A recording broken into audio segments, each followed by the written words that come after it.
Kerala senior citizen ഫോറത്തിന്റെ ഈ വർഷത്തെ കാസർഗോഡ് ജില്ലാ സമ്മേളനം കാലിക്കടവിൽ സമാപിച്ചു. കരക്കക്കാവ് ഓഡിറ്റോറിയത്തിൽ നടന്ന സമ്മേളനം മണ്ഡലം എം.എൽ.എ. എം. രാജഗോപാലൻ ഉദ്ഘാടനം ചെയ്തു. ദിസ് ന്യൂസ് സ്പോൺസർഡ് ബൈ ഉയർന്ന ഗുണനിലവാരം, തികഞ്ഞ വിശ്വസ്തത, ജനതാ പാൽ. വയോജന പെൻഷൻ 5000 രൂപയായി വർദ്ധിപ്പിക്കണമെന്നും മുതിർന്ന പൗരന്മാരുടെ നിർത്തലാക്കിയ റെയിൽവേ യാത്രാ ഇളവ് പുനഃസ്ഥാപിക്കണമെന്നും Kerala senior citizen forum Kasaragod ജില്ലാ സമ്മേളനം പ്രധാന പ്രമേയമായി ആവശ്യപ്പെട്ടു. പിലിക്കോട് കാലിക്കടവിൽ നടന്ന സമ്മേളനം മണ്ഡലം എം.എൽ.എ. എം. രാജഗോപാലൻ ഉദ്ഘാടനം ചെയ്തു. അമ്മമാര് സഹോദരിമാരാണെങ്കിൽ അല്ലേ, ഒരു 60 കഴിഞ്ഞിട്ടാണ് കുറേ കൂടി സൗന്ദര്യ സംവർദ്ധക വസ്തുക്കളിലേക്ക് കിടക്കുക.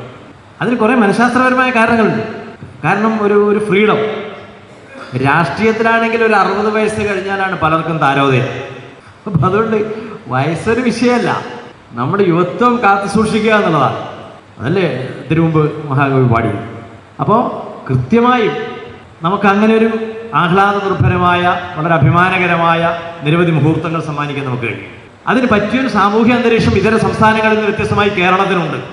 അത് ഏതെങ്കിലും ഒരു കക്ഷി രാഷ്ട്രീയത്തിൻ്റെ സൗജന്യം എന്ന അർത്ഥത്തിനെയല്ല ഞാൻ കാണുന്നത്. കേരളം ഇതര സംസ്ഥാനങ്ങളിൽ നേരെ വ്യത്യസ്തമാണ്.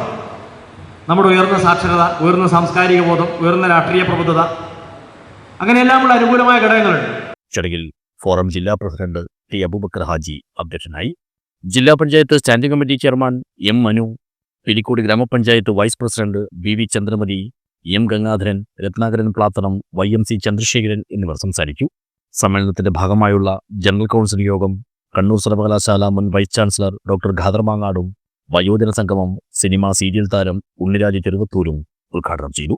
യോഗത്തിൽ കെ സുകുമാരൻ സ്വാഗതവും TV ബാലൻ നന്ദിയും പറഞ്ഞു. ജില്ലാ കമ്മിറ്റിയുടെ ഭാരവാഹികളായി ടി അബൂബക്കർ ഹാജിയെ പ്രസിഡന്റായും എം ഗംഗാധരനെ സെക്രട്ടറിയായും DK പരമേശ്വരനെ ട്രഷററായും തെരഞ്ഞെടുത്തു. News bureau, Cheruvathur.